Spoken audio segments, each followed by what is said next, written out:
Awesome. So welcome back, everyone.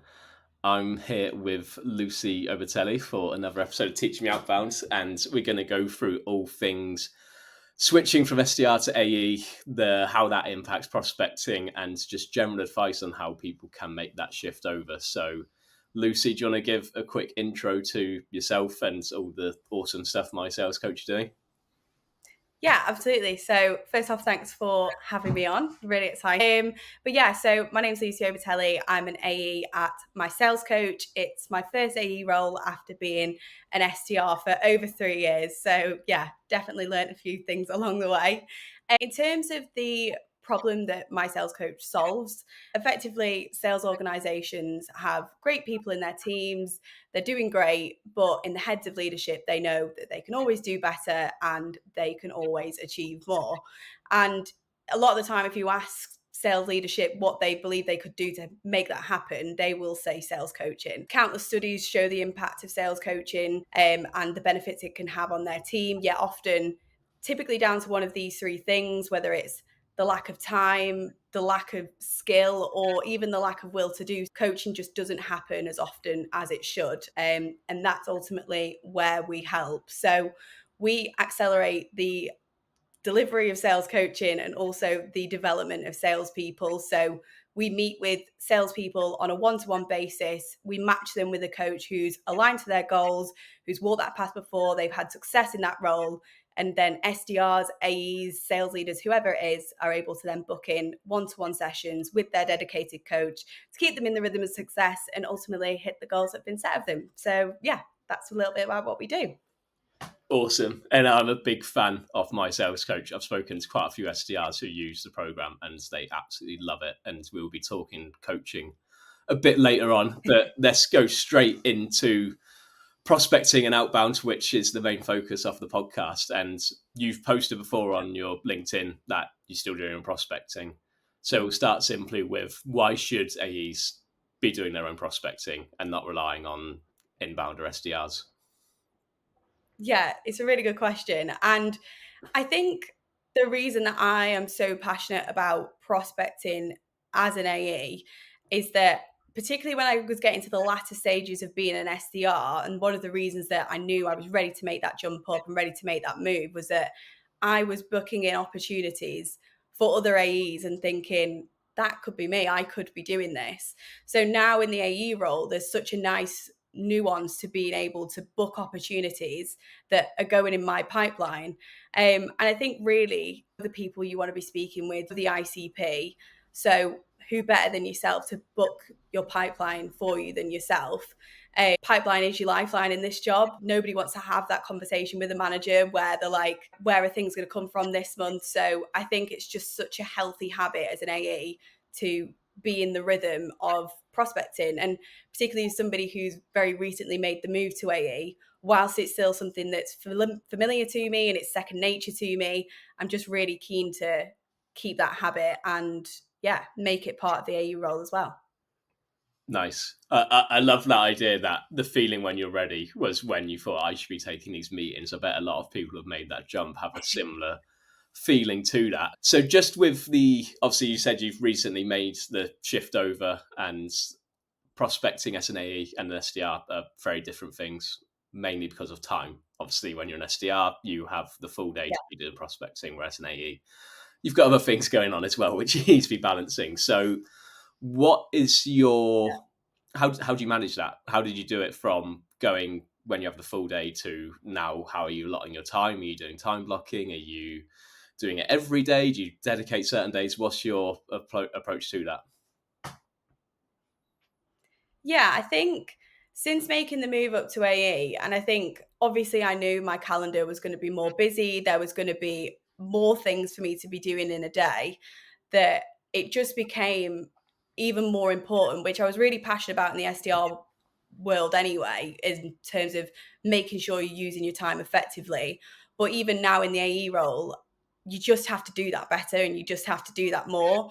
And I think there's like a couple of things prospecting as an AE that I try to do. The first is stay religious to those time blocks, but when you are putting them in, be really focused and dedicated with that time. Like, don't just put in half an hour and just put prospecting as the thing, as the title.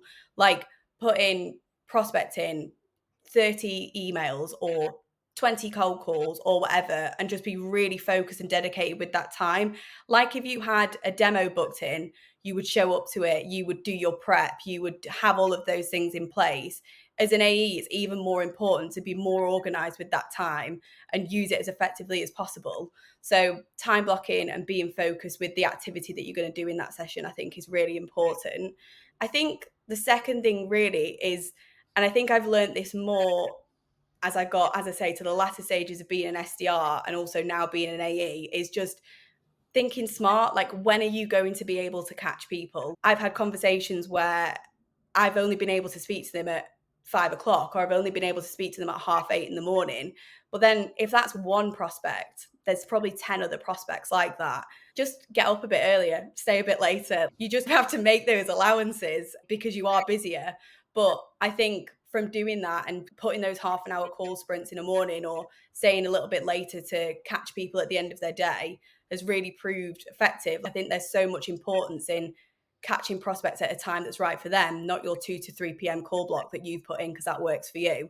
Yeah, they would be my top tips. Nice. Yeah, it's really good advice. I'm sure some people will be a bit scared of having to wake up earlier than they already are to be doing some calling. With this, and again, going back to your LinkedIn, you were posting around the fact that you're a big advocate of pushing into your strengths, and when you're short meetings, you're going to go to the channel that you know is booking you the most meetings. Has the channel changed now that you're an AE? Are you finding success across different channels, or is it still the same playbook that you've been running as an SDR? Do you find? Yeah, I think I naturally do default to what I know works. So I know that LinkedIn messaging videos tends to work well for me. And I think what I've noticed just from like feedback from prospects is almost like there's almost like a shock that an AE is doing it. They're almost like, oh, I thought you'd be an SDR and I thought I'd be booking in time with someone to then get passed on to someone else. I think there is that sort of nuance of being the AE. We're going to have this conversation as opposed to, oh, I'm booking this in for somebody else. But what I will say, and I think we potentially might touch on this a little bit later, is that because I'm now speaking to prospects every day and having more conversations, it has done a lot for my confidence with cold calling. And I think now, and when I think about it, like, we always say the answer's at the end of the phone. If I've sent what I believe is a compelling LinkedIn message or a compelling video and they're not getting back to me, I'll pick up the phone. That's what I default to. But that's why I think now in the AE role, I'm potentially probably more confident with cold calling. But yeah, it's definitely been a bit of a shock to the system. But you need answers quicker. We've talked about the importance of time and how little time you have. If you're an AE, picking up the phone and making 30 dials could be more effective to getting those yeses than sending those 10 LinkedIn messages or emails, for example. Yeah. That's really cool. I agree with that. I get what you mean, where you're saying it's giving you more confidence from having the AE position, because we talk a lot about when you're doing outbound, you need to be really confident that you can be helping the person on the other side. If you're the AE who's actually going through the full process and you know what it looks like, it just gives you that extra bit where I can literally take you through this whole process. I know where to go to. I speak to people like you all the time. So I'm here to help, which is like a nice mindset. So is that your flow now? Are you LinkedIn first and then getting on the phone afterwards? Is that what your actual most regular cadence is looking like at the moment? Yeah, typically. And I am a big advocate for it. And I know Ashley on my team, if he is tuning in, he's always a call first and then message. But I've really found, and I even found this as an SDR, that initial message. And when you ring them and say, hi, Joe, we've not spoken before, but I did send you a LinkedIn message yesterday. Like, it just makes people like their shoulders just drop. They're like, okay, there's a degree of familiarity. It's not just some random person cold calling, which I think it's nice to have that cushion of almost a reason for following up. And a lot of time you get prospects and they're like, oh, sorry I didn't get back to you. I'm sorry. And you already feel like you're in the control of the conversation and they're the ones apologizing to you at that point. You're not saying sorry for the call. So it is, I typically do a message, a video, whatever, and then follow it up with a call. That's typically my cadence. With that as well, and I've seen quite a few people talking about that, like always connecting your channels together. Are you, so say Yeah. you call up and someone's like, oh yeah, sorry, I didn't get back to you. Are you then just assuming they're watching the video? Are you starting completely from fresh? Or like, how are you approaching that? Are you leveraging a lot on the video, or are you just using it as a reference point? I do try and just use it as a reference point because I think you can get lost in trying to explain what the video was about. And it's even like when you've sent an email and you're like, oh, like send a lot of football emails. Like I find myself speaking about football more than I do about coaching at this point. But I'll be like, oh, I sent you an email about Everton. Have you got 35 seconds? It buys you that in. But I think it's really focus on the challenges. Once you've got that person on the phone, it's less about that flamboyant email or that video that you've sent. It's more about, I'm now speaking to the person that I want to speak to. I'm going to present the challenges that we solve and how we help people like you, and just use it really as I guess as you say, as the reference point to make that conversation feel warmer, as opposed to saying, oh, I said this and I mentioned that and this, that, and the other. Like, just get to the point, which is Nice. what I should be doing now. Yeah, I reckon if you mentioned Everton now, people will probably be a bit more negative to you. I think if I'd be wanting to talk about something brought up Everton. But shifting the conversation more to your transition from SDR to AE. Obviously, you're a few months into the role now, finding your feet a bit more. It's the move everyone wants to make, and we can try cover other ways. When you're an Yeah. SDR, you're thinking about that AE role, really. What came as the Yeah. biggest surprise in terms of what were you least prepared for that you think other people should be focusing more on the SDR role? Yeah, I think this is a really good question. As I touched on like slightly before. So as we've discussed, my strengths in prospecting tend to be written emails, LinkedIn messages, voice notes, videos. They're my levers, if you will. And I'm not saying I'm a bad cold caller. I'm not saying that I'm the best cold caller. I'm just a pretty solid cold caller. I can pick up the phone. I can have a conversation.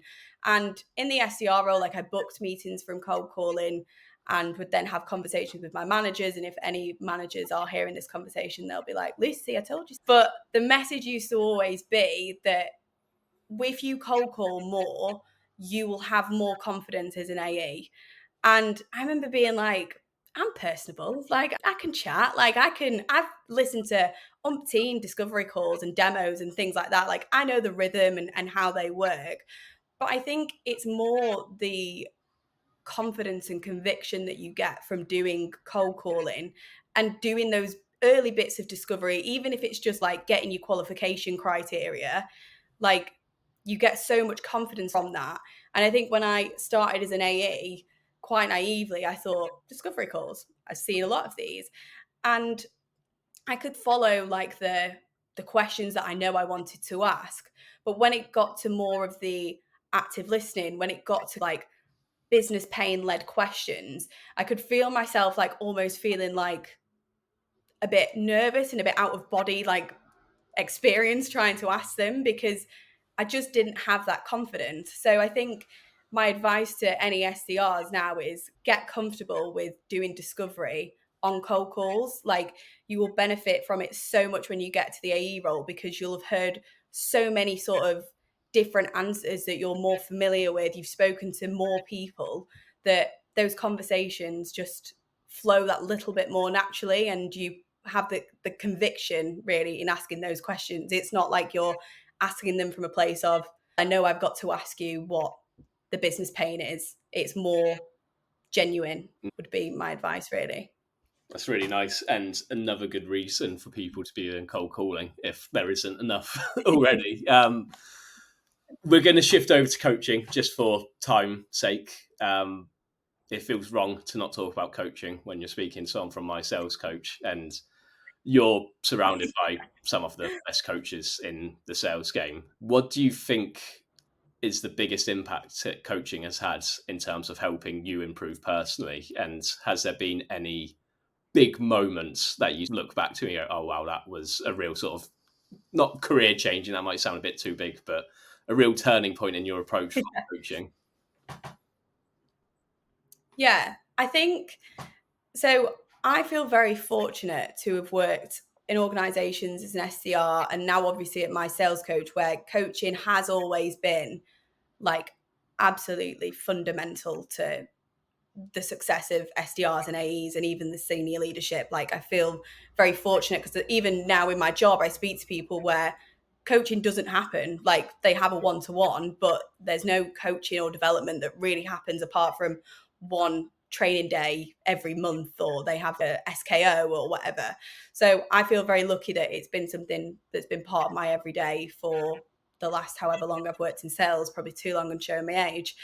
But I think in terms of like big coaching moments, I think particularly when I started in this role, I had a degree of confidence because I was working with people like Mark and Kev, who I've worked with previously. I know they're great coaches. I know there's that level of belief in me that I can do this.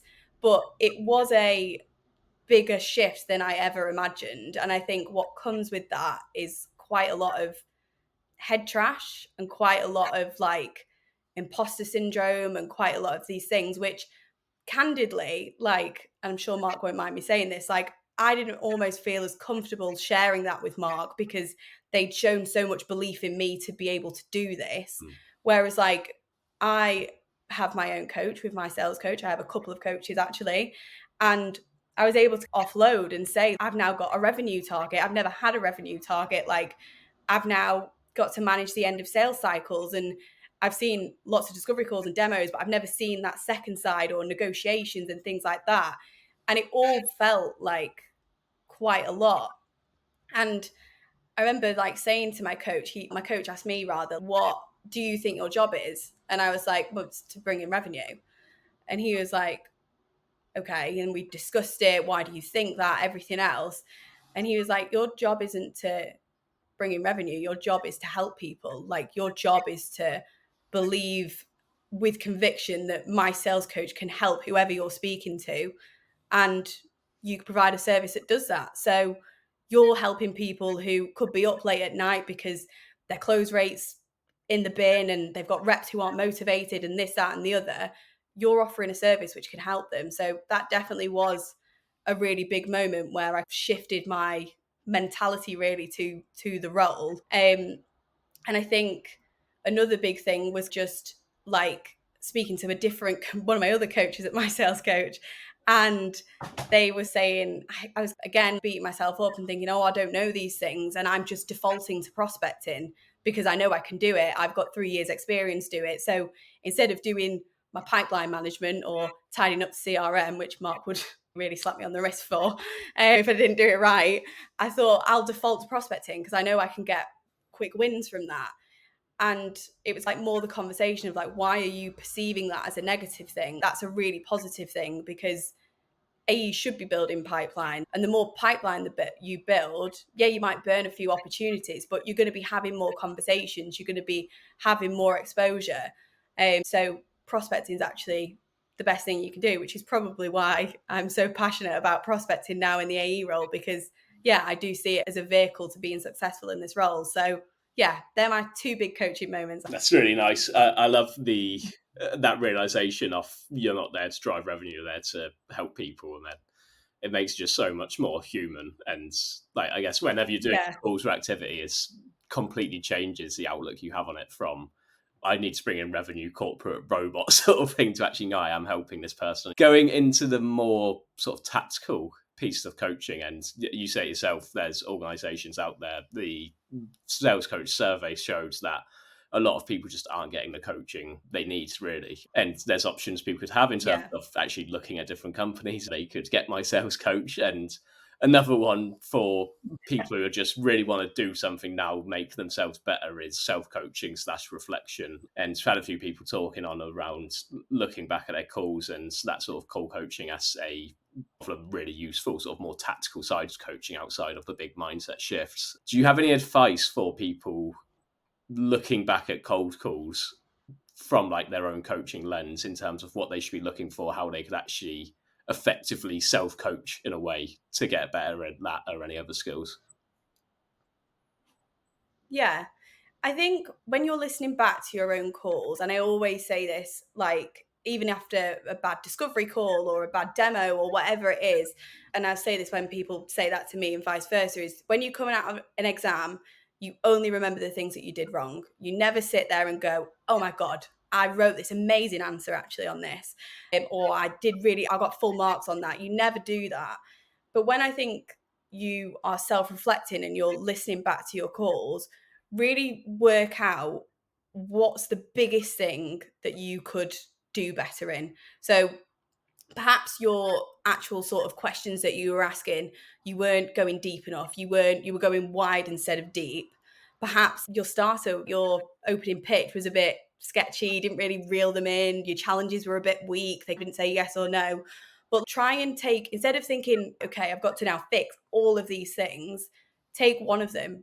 And even if it's things like, I guess it is more like if it's like the opener, for example, my biggest advice there is to like write out a script which you think works of your opening pitch and why you want to speak to this person, your challenges, whatever, and say it literally 100 times to yourself out loud in a room like where there's nobody else, or if there is somebody else and they can correct you, but just keep saying stuff out loud. It almost has to like fall out your mouth because you're so comfortable with it.